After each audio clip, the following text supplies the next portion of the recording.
میرے آقا کا فرمان ہے حضور سرور کونین صلی اللہ تعالی علیہ وسلم کا، جو فجر کی نماز کے بعد، کس کی نماز کے بعد؟ جب فجر کی نماز کے بعد سورۃ یاسین پڑھتا ہے، اللہ پاک جل شانہ فرماتے ہیں کہ جا آج کے سارا دن کی کاموں کی کفایت، تیرے سارے کاموں کی کفایت میرے ذمہ ہے۔ کتنی دفعہ پڑھتا ہے؟ ایک بار۔ جو فجر کی نماز کے بعد سورۃ یاسین پڑھتا ہے تو اللہ پاک فرماتے ہیں جا آج سارا دن کے کاموں کی کفایت میرے ذمہ ہے، یعنی سارے تیرے کام میرے ذمہ ہیں، میرے ذمہ ہیں۔ میں ایک عمل بتایا کرتا ہوں کہ جب آپ کسی نئے گھر میں جائیں 81 بار سورۃ یاسین مل کے پڑھ لیں۔ نئے گھر میں جائیں، اپنے گھر میں رہتے ہوئے تسبیح خانہ نیا گھر ہے، وہ گھر بھی عارضی ہے، بھی عارضی، کیا خیال ہے؟ اور یہاں اگر سورۃ یاسین 81 دفعہ پڑھ لیں، وہاں کی ساری برکات نصیب ہوتی ہیں۔ یہ جو 81 کا عدد ہے یہ اوتاد کا ہے۔ قرآن کی کون سی آیت ہے اوتاد کے ساتھ؟ والجبال اوتادا۔ اوتاد عربی زبان میں میخوں کو کہتے ہیں، ہم نے پہاڑوں کو میخیں بنا دی ہیں۔ اوتاد۔ جو بندہ 81 دفعہ سورۃ یاسین جو مجمع مل کے پڑھ لے، 81 اوتاد، اوتاد کہ پہاڑوں کو ہم نے میخیں بنا دیا، جس کی وجہ سے زمین کھڑی ہے، جس کی وجہ سے۔ اسی طرح نظام عالم جو کھڑا ہے اوتادوں کی وجہ سے ہے۔ اوتادوں کے اوپر پھر درجات ہیں بہت زیادہ، قطب ہے، قطب عالم ہے، پھر ابدال ہیں، پھر غوث ہے۔ یہ نظام ہے، روحانیت کے حکمران ہیں، یہ روحانیت کے عہدے ہیں۔ جو مجمع مل کے فجر کی نماز کے بعد 81 دفعہ سورۃ یاسین پڑھے، آپ تو 81 سے زیادہ پڑھ چکے ہیں، سوچیں، کئی 81 پڑھ چکے ہیں، بہت بڑا مجمع ہے ماشاءاللہ۔ 81 دفعہ سورۃ یاسین مجمع مل کے پڑھے اور مخلصین کا مجمع ہو، یہ شک ہے کہ مخلصین ہیں یا نہیں ہیں۔ مثلا آپ جائیں اور آپ جا کے کہیں سے بندے اکٹھے کر کے لائیں اور انہیں لاکھ مخلص ہونے کا 1 گھنٹے کا گھوٹا لگائیں اور ان سے بات کریں، پھر بھی شک ہے مخلصین ہیں یا نہیں ہیں۔ اور یہاں الحمدللہ آپ سارے مخلصین بیٹھے ہیں، کہیں الحمدللہ۔ اللہ کے لیے آنے والا مخلص ہے، اللہ کے لیے رہنے والا مخلص ہے، اللہ کے لیے بیٹھنے والا مخلص ہے۔ جب مخلص ہوں اور 81 دفعہ سورۃ یاسین پڑھیں تو فرمایا اللہ جل شانہ اس کی جگہ کے لیے ایک لفظ ہے، رب ادخلنی مدخل صدق واخرجنی مخرج صدق واجعلنی من لدنک سلطانا نصیرا۔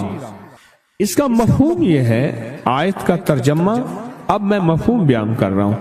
اے میرا مولا، میرا یہاں آنا، ادخلنی مدخل صدق واخرجنی مخرج صدق، میرا رہنا، میرا جانا، میرا آنا، میرا بیٹھنا، اے سخی آقا اس کو ایسے بنا دے جیسے تیری بارگاہ میں کوئی بادشاہ ہوتا ہے، کوئی سلطان ہوتا ہے اور کوئی بڑا ہوتا ہے، اور تو اس کے لیے کیا مسندیں بچھائے گا اپنے خزانے غیب میں، جو تیرے خزانے میں بادشاہ، جنت کا ہر جنتی بادشاہ ہوگا، ہر جنتی بادشاہ ہوگا، اس کے لیے قالین ہوں گے، اس کے لیے نعمتیں ہوں گی، اس کے لیے انعامات ہوں گے، اور اس کے لیے حیرت انگیز برکتیں ہوں گی۔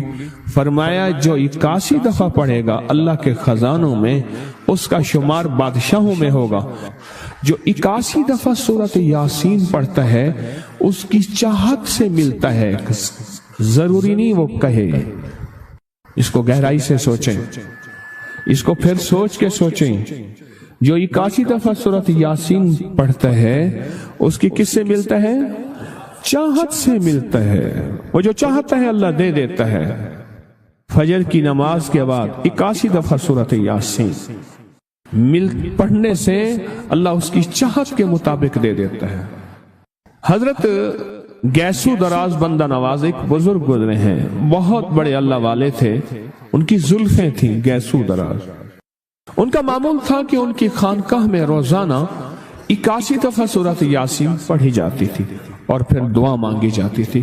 جتنے افراد ہوتے تھے 81 ہوتے تھے, تھوڑے ہوتے تھے, آپس میں تقسیم کر کے فجر کے بعد سورۃ یاسین پڑھتے تھے اور پڑھنے کے بعد پھر دعا مانگتے تھے. اور ایک بات اللہ سے کہتے تھے کہ اللہ, اے اللہ, ان پڑھنے والوں اور ان پڑھنے والی کی 81 نسلوں کو اے اللہ نہ محتاج بنانا, نہ فقیر بنانا, نہ منگتا بنانا اور نہ اپاہج بنانا. اللہ کے اس ولی کی یہ دعا ہوتی تھی. اور سورۃ یاسین کتنے دفعہ پڑھی جاتی تھی؟ ہے جی 81 دفعہ سورۃ یاسین پڑھ کے دعا مانگتے تھے. اور قدرت کا نظام دیکھیں, تاریخ بتاتی ہے کہ ان کے اس محفل میں بیٹھنے والے جتنے بھی تھے, جنہوں نے دل کی گہرائیوں سے سچے جذبے سے, یہ نہیں ہے کہ فجر پڑھ کے سو گئے یا فجر سے پہلے ہی سو گئے, سچے جذبے سے جنہوں نے پڑھا, اللہ پاک نے ان کی نسلوں میں رزق, وسعت, دولت, ایمان, عافیت, بیٹے, نعمتیں, خیریں اور برکتیں عطا کی.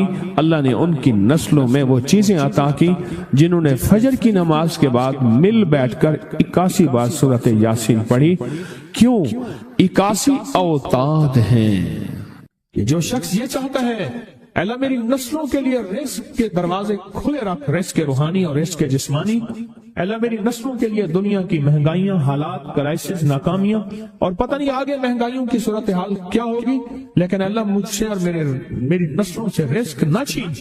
تو فرمایا اس شخص کو کہے کہ سورۃ فاتحہ پڑھ, اور سورۃ فاتحہ کو ایک بار پڑھ, اور جب پہنچ ایاک نعبد و ایاک نستعین, اس کو 40 منٹ ایسے وجدان, ایسے درد, ایسی کیفیت کہ کوئی دنیا کا کوئی فرد مجھے یاد نہ رہے سوائے اس کی ذات کریمی کے, اور اس کو دہرا دہرا دہرا دہرا, اس کو دہرا. اور کہا کہ میں نے وہ پڑھنا شروع کر دیا. شیخ حامد کوفی کہتے ہیں کہ کوفہ میں ہمارے ہاں ایک رئیس تھا, اور لوگ اس کے در سے کھاتے تھے, اور لوگ اس کے در سے بہت لیتے تھے, اور بہت سخاوت چلتی تھی. اور سنا تھا کہ اس کے والد بھی ایسے رئیس تھے, اور سنا تھا اس کے دادا بھی ایسے رئیس تھے. اور یہ بات سنی تھی کہ اس کے دادا نے کوئی عمل کیا تھا, اور ایسا نہیں, دادا کے بڑوں نے کوئی ایسا عمل کیا تھا جس میں اللہ سے نسلوں کے لیے رزق اور رزق کے خزانے منوائے تھے. کتنے لوگ ایسے ہیں, مال دولت چیزیں, ایسے حالات اور گردش میں آئے کہ ناموری سے گمنامی میں چلے گئے. مجھے یاد ہے کہ میں ٹاؤن شپ میں ایک بندے سے ملا, یہ بات ہے آج سے کچھ 27-28 سال پہلے کم و بیش. ایسی چھوٹا سا کمرہ تھا اور مختصر سی 2-3 کرسیاں, ایک ٹوٹی سی میز, اور کہا کہ میں لاہور میں میرا سکہ چلتا تھا, میرا نام یہ ہے, نام مناسب نہیں, رازداری زندگی کا پہلا حصہ ہے, اور میرا نام یہ ہے, اور میرا اپنا ذاتی جہاز تھا, اور یہ مال تھا, اور یہ چیز تھا, اور آج میرا حال یہ ہے کہ اگر میں دوائی لوں گا تو یہ بندہ پیسے دے گا جو ساتھ کھڑا تھا, میرے پاس دوا کے پیسے نہیں ہیں. مجھ سے ہمارے مخلص ہیں, وہ کہنے لگے کہ میرے والد جن کے پاس جاب کرتے تھے ان کا بہت بڑا کاروبار تھا, انہوں نے اس دور میں 14,000 کی گاڑی لی تھی نئی, اور پھر 16,000 کی گاڑی لی, نئی گاڑی. کتنے کی؟ 16,000 کی گاڑی لی. 100 کا نوٹ بانٹتے تھے, صبح سے شام تک, شام سے صبح تک لوگ لائن لگا کے لیتے تھے. اور جس دور میں 250 روپے کے 5 مرلے جگہ ملتی تھی, 250 فٹ جگہ ملتی تھی, نہ 125 فٹ, 125 جگہ ملتی, 5 مرلے 250 روپے کی, اور وہ بیچتے تھے. اور پھر ایک وقت ایسا آیا ہر چیز ختم ہو گئی. میرے پاس ایک ڈرائیور تھا, وہ کہنے لگا کہ میرے مالک ہیں جن کے پاس پہلے میں کام کرتا تھا, ان کے حالات آ گئے تو میں نے آپ کے پاس آپ کی ڈرائیوری کی. اگر رمضان میں کوئی بچا ہوا لنگر ہو وہ انہیں بلا لوں, آپ دے دیں گے؟ تو ہم رمضان میں مجمع آتا تو کوشش کی جاتی ہے کہ ان کو کھانا تازہ کھلایا جائے. تو میں نے کہا ٹھیک ہے, کہا کہ کچھ پیسے بھی ہو جائیں. کون ہے؟ کہا کہ فلاں لاہور کا. نہیں جانتے آپ؟ ہاں جانتا ہوں, اتنی بڑی سوسائٹی ہے, بڑی مالداروں کی. کہا یہ 28 مربع جگہ انہی کی تھی, اور آج سے 40 سال پہلے انہوں نے یہ جگہ بیچی تھی اور اتنے کروڑوں میں اتنے میں بیچی تھی. اب وہ ایک چھوٹے سے مکان میں رہتے ہیں. سب کچھ ختم ہو گیا ہے, سب کچھ ختم ہو گیا ہے, اور ان کے گھر کھانا نہیں ہوتا. اور آپ اگر کھانا دیں گے تو ان کے گھر میں 2-3 وقت اچھا گزر جائے گا. میں اپنی نسلوں کے لیے تمنگری منوا لے, اپنی نسلوں کے لیے رزق منوا لے, اپنی نسلوں کے لیے وسعت منوا لے. تو کہے کہ مال بہت ہے اور نسلوں کے کام آئے گا. مال رکھنا جائز ہے, حلال جائز ہے, لیکن یہ شرط نہیں ہے کہ وہ رہے گا یا نہیں رہے گا. یہ میری ساتھ چوک ہے یہاں کرتبہ چوک.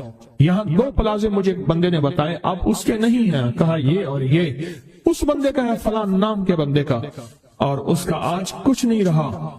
اب وہ جس کسائی سے گلبرگ میں ہے یہاں لاہور میں, جس سے بہت منو گوشت آتا تھا اور بڑے بڑے رئیس دعوتیں پکتی تھی, چپ کر کے جاتا ہے اور وہ کچھ پیسے اس کی مٹھی میں ڈال دیتے ہیں اور وہ اس سے زندگی کا گزر بسر ہوتا ہے.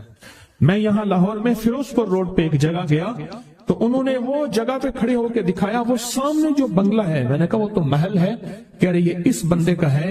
اب ایک کمرہ اس کو ہم نے دیا ہوا ہے اور وہ بنگلہ وہ محل وہاں وہ کھڑکی اس طرف کی بند رکھتا ہے کہ میری نظر اس پہ نہ پڑے. وہ سب کچھ اس سے چھن گیا ہے. سنیں, یاد رکھیں, جو اللہ کے خزانوں سے ملتا ہے وہ تیری جیب سے جا نہیں سکتا.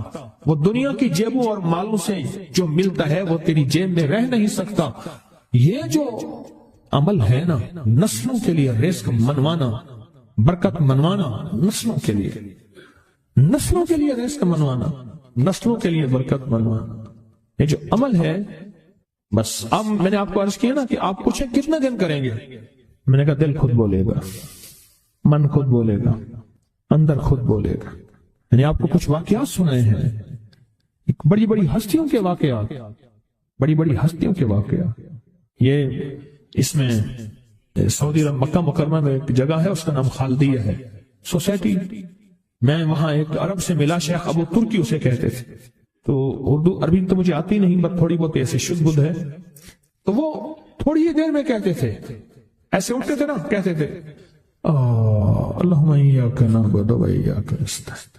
میری ان سے چند ملاقاتیں ہیں. بوڑھے تھے, بابے تھے, کہ ان کے بڑے آئے تھے, اصل میں خلافت عثمانیہ تھی تو ان کے بڑے ترکیہ سے آئے تھے, تو پھر مکے میں رہتے تو وہیں کے ہو گئے. ان کا جو خادم تھا وہ اردو بولنے والا تھا اور انڈیا کا تھا, اس سے میرا تعلق تھا. تو میں نے اس سے پوچھا, میں نے کہا تیرا جو ہے یہ بابا یہ کیوں پڑھتا ہے؟ یہ پتہ نہیں, میں پوچھ کیوں پڑھتا ہے؟ اس نے کہا جلالی بابا ہے تو کہے گا مجھ سے. میں نے کہا میرا کہے. اچھا, وہ میرے اشارے دیکھ رہا تھا تو اس نے ابھی سے پوچھا کیا کہتے ہیں. اس نے ڈرتے ڈرتے کہا کہ جی آپ یہ کیوں پڑھتے ہیں؟ تو بڑا خوش ہو گیا, کہنے لگا پہلا بندہ ہے جس نے مجھ سے پوچھا, آج تک کسی نے پوچھا نہیں, پہلا بندہ ہے جس نے مجھے یہ پوچھا ہے. کہا جب ہم چھوٹے تھے ہمارے پاس بہت غربت تھی اور تنگ دستی تھی, تو میرے والد ہمیں بٹھا لیتے تھے اور ہم سورۃ فاتحہ پڑھتے تھے, اور جب پہنچتے تھے نا ایاک نعبد و ایاک نستعین پر, تو پھر اس کو میرے والد کہتے تھے دہراؤ, بہت زیادہ پڑھو, بہت زیادہ پڑھو, بہت زیادہ پڑھو, بہت زیادہ پڑھو. کام پڑھتے تھے, بہت زیادہ پڑھتے تھے, بہت زیادہ پڑھتے تھے. اور کہا میرے والد پھر دعا کرتے تھے اور ہم آمین کہتے تھے, اور میرے والد کہتے تھے چلو مبارک ہو, ہمیں جو ہے اللہ پاک وہ فلاں چیزیں, وہ حلاوے, وہ چیزیں کھلائیں گے. کہہ رہے ابے کو دیکھتے تھے, ابا جی ہمارے پاس تو پیٹ بھر کے روٹی نہیں ہے, آپ کہتے ہیں اللہ وہ کھلائے گا, وہ کھلائے گا. اور ابا ایسے خوش ہو جاتا تھا. کیوں؟ ابے کو یقین تھا کہ سورۃ فاتحہ اس کریم نے قبول کر لی اور میرا کام ہو گیا. وَمَن يَتَوَكَّلْ عَلَى اللَّهِ. ہاں میرے بندے, میری ذات پہ بھروسہ کر کے دیکھ, میرے قریب آ کے دیکھ, مجھ سے دوستی لگا کے دیکھ تو صحیح, میں کر کے دکھاؤں گا. حضور سرور کونین صلی اللہ تعالی علیہ وسلم کا فرمان ہے, انس بن مالک کی روایت ہے کہ لوگوں سنتے ہو, جو شخص اس چیز کے سے متعجب ہو کر سنے, غور سے سنے. انہوں نے فرمایا لوگوں سنتے ہو, جو کسی شے سے متعجب ہو کر لا الہ الا اللہ کہتا ہے اللہ ہر حرف کے مقابلے میں ایک ایک درخت پیدا کر دیتے ہیں جس کے اتنے پتے ہوتے ہیں جتنی دنیا میں دن، اور ہر پتا اس کی قیامت تک کے لیے اس کے لیے مغفرت کرتا ہے اور تسبیح پڑھتا ہے۔ وہ تعجب ہوا، ہاں لا الہ الا اللہ، اچھا فلاں جیت گیا، واہ لا الہ الا اللہ، فلاں ہار گیا، اچھا فلاں بندے کے ساتھ یہ ہوا، فلاں واقعہ یہ ہوا۔ متعجب ہو کے کیا پڑھا؟ لا الہ الا اللہ، بس اتنا سا لفظ پڑھا، اور اتنے سے لفظ پڑھنے پہ اب وعدے سوچیں، کیا وعدے ہیں؟ میں کہ اللہ ہر حرف کے بدلے میں، اب لا الہ الا اللہ، اب اس کے جتنے حرف ہیں آپ گن لیں، ہر حرف کے بدلے میں اللہ کیا کرتا ہے؟ ایک درخت پیدا کرتا ہے، اور اس کے پتے کتنے ہیں؟ تو معلوم ہوا کہ درخت کتنا بڑا ہے، بڑا ہوگا تو اتنے پتے ہوں گے، جتنے پتے جتنے دنیا میں دن۔ جب سے یہ دنیا بنی ہے کتنے دن ہوں گے؟ سال میں 365 دن ہے۔ دنیا بنے کو کتنے لاکھ سال کہتے ہیں؟ کوئی 5 کہتا ہے لاکھ سال، کوئی 6 سال کہتا ہے، کوئی لاکھ، پتہ نہیں کتنے لاکھ اندازے ہیں۔ اتنے دن ہیں، خربوں سے خربوں نیکیاں، خربوں سے خربوں نیکیاں، اسی وقت بیٹھ کے یوں سمجھو 1 منٹ میں جتنے دنیا میں دن ہیں، اور پھر وہ درخت، آگے سنیں، وہ درخت اس کے لیے قیامت تک مغفرت چاہتا ہے، اور وہ تسبیح پڑھتا ہے، اور اس تسبیح کا سارا ثواب اسی کو جاتا ہے۔ ایک بابا جی تھے، ان کی قوم عالیمان قوم ہے، عالیمان کہتے تھے، نام یاد نہیں۔ میں نے بابا جی سے پوچھا، میں کہا بابا جی کاروبار، آکے جھانبا، یہ ایک مخصوص لفظ ہے ان کا۔ میں نے کہا آپ کیا کاروبار کرتے ہیں؟ آکے جھانبا مارتا ہوں۔ جھانبا اصل میں کہتے ہیں درخت کا ایک بہت بڑا لڑا اور شاخ ہو، اس کو جب گھسیٹیں گے تو اس کے ساتھ پتے، چیزیں، شاخیں، تنکے، بہت سی چیزیں اکٹھی ہو کے، سمجھ گیا نا، اس کے ساتھ آتی ہیں، اس کو آپ گھسیٹتے جائیں، جو کچھ دھاگا پڑا ہے، رسی پڑی ہے، شاپر پڑا ہے، لفافہ پڑا ہے، اسی کے ساتھ سمیٹتے آئیں گے، تو وہ بہت سی چیزیں ساتھ لے آتا ہے۔ میں نے اس سے پوچھا کاروبار کیا؟ کہہ رہا بس میں جھانبا بنے نا، بات ہوا نے بات۔ وہ جھانبا کیا تھا؟ وہ 3 چیزیں بیچتا تھا بازار کے ایک کونے سے دوسرے کونے تک۔ دانتن نہیں ہوتا یہ خواتین، اس کے گلے میں ہوتا تھا، ساتھ ایک قطر ہوتا تھا، ایک وہ بیچتا تھا۔ دوسرا عطر ہوتا تھا، جس کو والے کہتا کپڑا پھٹ ونجے خوشبو نہ ونجے، اس کے بعد میں الفاظ تھے، کپڑا پھٹ جائے خوشبو نہ جائے۔ تیسرا کوئی سرما تھا، وہ بیچتا تھا۔ شہر کے دروازے ایک بازار کے چلتے پھرتے ایسے، اس کو وہ جھانبا کہتا تھا۔ وہ کہتا تھا میں تھوڑی دیر کام کرتا ہوں، روزی بن جاتی ہے، مرتا ہوں۔ یہ ایک دفعہ جو کلمہ پڑا، اس پہ اتنا بڑا جھانبا لگا، متعجب ہو کر، تعجب میں آ کے ایسی تعجب، اچھا لا الہ الا اللہ۔ اللہ پاک فرماتے ہیں جا تیرے ہر حرف کے بدلے، لا الہ الا اللہ کے کتنے الفاظ ہیں؟ 12 تقریباً کہہ رہے ہیں آپ، کوئی مجھے 100% بتائے۔ 12 اگر 12 بھی ہے تو ایک 12 پہ ہر حرف پہ کتنے درخت؟ ایک درخت، اور درخت کتنا بڑا؟ اتنا بڑا کہ اس کے پتے اتنے ہیں جتنے کائنات کے دن ہیں۔ عدد خلقہ ورضا نفسہ وزنۃ عرشہ ومداد کلماتہ، جی 12 اس کے حرف ہیں۔ تو آپ نے تو بیٹھے بیٹھے کمائی کر لی۔ یہ مومنانہ مزاج ہے۔ مومن چلتے چلتے اپنی آخرت کی کمائی کرتا جاتا ہے، چلتے چلتے اپنی آخرت، اپنی دنیا۔ اچھا پھر ایک اور فائدہ ہوگا، جتنے اس کے لیے درخت پتے تسبیح کریں گے اتنا اس کی نیکیوں میں اضافہ ہوگا، اور جتنا نیکیوں میں اضافہ ہوگا اس کی رحمتوں کے یہ نور میں آتا جائے گا، اور جتنا نور میں آتا جائے گا اس کی بلائیں، آفتیں، مصیبتیں ٹلتی جائیں گی، اور جن بلاؤں، آفتوں، مصیبتوں کو جادو، جنات، نظر بد، بیماریاں، تکلیفیں، حادثات، گلیاں بند ہونا، راہیں بند ہونا، رزق بند ہونا، صحت بند ہونا، مشکل، یہ سب ایسی ٹلتی اور کٹتی اور ہٹتی جائیں گی، ایسی ہو جائیں گی۔ فرمایا کہ ایک شخص نے عرفات میں وقوف کیا، اس کے ہاتھ میں 7 کنکریاں تھی، اس نے کنکریوں سے مخاطب ہو کے کہا اے کنکریوں، تم میری گواہ ہو اس بات کی کہ اللہ کے سوا کوئی معبود نہیں، اور اس کی محمد صلی اللہ علیہ وسلم اللہ کے رسول ہیں۔ اپنے ہاتھ سے انہیں پھینک دیا۔ اس رات دیکھتا ہے کہ قیامت قائم ہے، اس کے گناہ نیکیوں سے زیادہ ہیں، اور پر خدا نے اس کو دوزخ میں لے جانے کا حکم دیا، لیکن دیکھا تو ان کنکریوں نے دوزخ کے دروازے بند کر دیے۔ سارے دوزخ کے محافظ کارکن جمع ہو گئے ایک پتھر کو ہٹانے پہ، پر وہ کنکری کا پتھر اتنا بڑا پتھر بن گیا کوئی ہٹا ہی نہیں سکتا، اور عاجز آ گئے۔ پھر لوگ اس کو عرش کے نیچے تک پکڑ کے لے گئے، یہ پتھر بھی سفارش کرتے ہوئے اس کے پیچھے پیچھے ہو لیے۔ پھر آخر اللہ نے اس کو جنت میں جانے کا حکم دیا، تو پھر یہ سارے پتھر جنت کے دروازوں میں آگے جا پہنچے، اور ہر پتھر کہنے لگا اے اللہ میری طرف سے اس کو جنت میں داخل کر۔ ہر پتھر سفارشی بن گیا۔ ہے کہ جو بندہ سارا دن ذکر کرتا ہے، جو درخت ہوتا ہے وہ اس کے لیے قیامت کے دن گواہی دے گا، پہاڑ ہے وہ گواہی دے گا، پتھر ہے وہ گواہی دے گا، زمین ہے وہ گواہی دے گا، حتیٰ کہ یہاں تک فرمایا کہ وہ پہاڑ جھومتا ہے، وہ جگہ جھومتی ہے جہاں اللہ کا ذکر ہوتا ہے اور جھومتی ہے، اور دوسرے پہاڑوں دوسری جگہوں پہ فخر کرتی ہے قیمت پہ وہ بندہ آیا ہے جو اللہ کو یاد کر رہا ہے۔ حتیٰ کہ جو بندہ اللہ کو یاد نہیں کرتا، چیونٹیاں اس کی منتیں کرتی ہیں، کیڑے مکوڑے سانپ مچھلو مچھلیاں اس کی منتیں کرتی ہیں اللہ کو یاد کر لے ورنہ عذاب آئے گا، عذاب میں جہاں تو رگڑا جائے گا وہاں ہم بھی رگڑے جائیں گے۔ ایک صاحب میرے پاس آنے لگے، ہمارے گھر کے دوسری تیسری گلی میں ان کا گھر تھا، تو ان کی بڑی ہمشیرہ تھی، بہت نیک تھی، بوڑھی ہو کے فوت ہوئی، شادی بھی نہ ہو سکی، تو وہ پڑھاتی تھی بچوں کو، تو میں ان کے ہاں جاتا تھا، پڑھتا نہیں تھا، جاتا تھا۔ ہمارے ایک بچہ ہوتا تھا، کبھی اس کی تختی دینے کبھی اس کا قاعدہ دینے میں جاتا تھا۔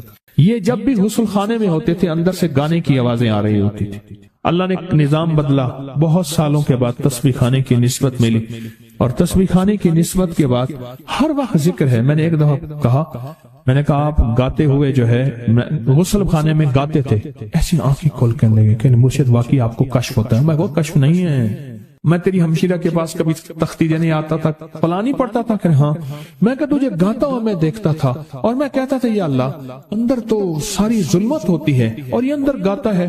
کہنے لگا، رونے لگا، کہنے لگا بس وہ میں اب تک بھی گاتا تھا، لیکن جب سے تسبیح خانے کی نسبت ملی اور جب سے تسبیح خانے کی، اب تو میری زبان ہے اور کوئی پل ایسا نہیں کہ اس کا نام نہ ہو، اس کی یاد نہ ہو، کلمہ درود نہ ہو، ذکر استغفار نہ ہو، کوئی مسنون دعا نہ ہو، کوئی وظیفہ نہ ہو، کوئی ورد نہ ہو۔ اب تو عالم یہ ہے، ہر پل آفات آ رہی ہیں، مصیبتیں آ رہی ہیں، اس لیے فرمایا جب مرغ بانگ دے تو وہ دعا پڑھو، اللہم انی اسألک من فضلک، اے اللہ اپنے فضل کا تجھ سے سوال کرتا ہوں۔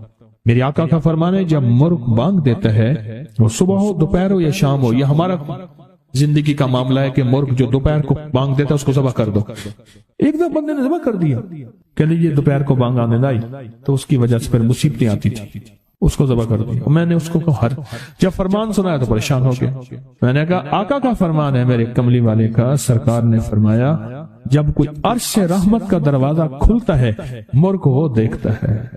رحمت جب بھی کھلتی ہے مرغ، اس لیے میں گدھے کی آواز ہو، گدھے کی آواز تو اس پہ اعوذ باللہ من الشیطان الرجیم پڑھو، میں وہ جس وقت عذاب کا، بلا کا، مصیبت کا دروازہ کھلتا دیکھتا ہے وہ پڑھتا ہے۔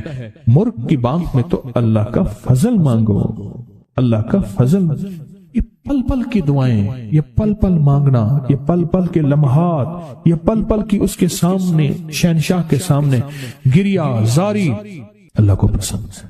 پھر اللہ پاک مرغ کو دکھاتا ہے یہ رحمت کا دروازہ کھلا ہے اور رحمت جا، یہ وہ بندہ ہر وقت میرا نام لیتا ہے، اس کے گھر پہ برس، اس کی نسلوں پہ برس، مولا کیا برسوں، رزق برس، صحت برس، عزت برس، شان و شوکت برس، وسعت برس، خیر برس، حفاظتوں کا نظام برس۔ اور عذاب کا دروازہ جب کھلتا ہے اور جو بندہ ہر وقت ذکر، دعائیں، تسبیحات، اعمال، تسبیحاں نہیں کرتا تو اس کے اوپر پھر عذاب، مصیبتیں برستی ہیں۔ ایک چیز اور بتا دوں، یہ بھی بہت ضروری ہے، اللہ سے وہ وقت نہ مانگیں جب ہماری زبان اتنا ذکر کرے اور ہماری آنکھیں اتنی روئے، اللہ کہے نہیں اب تیری روتی آنکھوں میں مجھے ترس نہیں آئے گا، اب تیری یہ چلتی زبان پہ میرا ترس نہیں آئے گا۔ وہ وقت اللہ سے نہ مانگے۔ کون سا وقت؟ سب سے زیادہ ذکر، تسبیحاں، تہجد، سب سے زیادہ وظیفے، قرآن تلاوتیں، جیلوں میں سب سے زیادہ، یا ہسپتالوں میں یا کچہریوں میں۔ کیوں؟ وہاں بے بسی ہوتی ہے، وہاں بے بسی ہوتی ہے۔ تو میرے آقا نے فرمایا مصیبتوں اور تکلیفوں، بلاؤں اور مصیبتوں کی موجیں آئی ہیں تو ان کا اگر مقابلہ کرنا ہے تو ایسی دعاؤں سے جن کے اندر زاری ہو۔ کیوں؟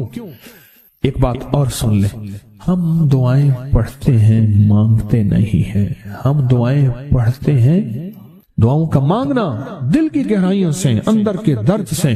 وہ تیری جو بھی زبان ہے، ہندی ہے، سندھی ہے، وہ دنیا کی کوئی بھی زبان ہے، اس زبان کو رب جانے، رب کے فرشتے جانے، اور اللہ اس پہ مہریں لگاتا ہے۔ پھر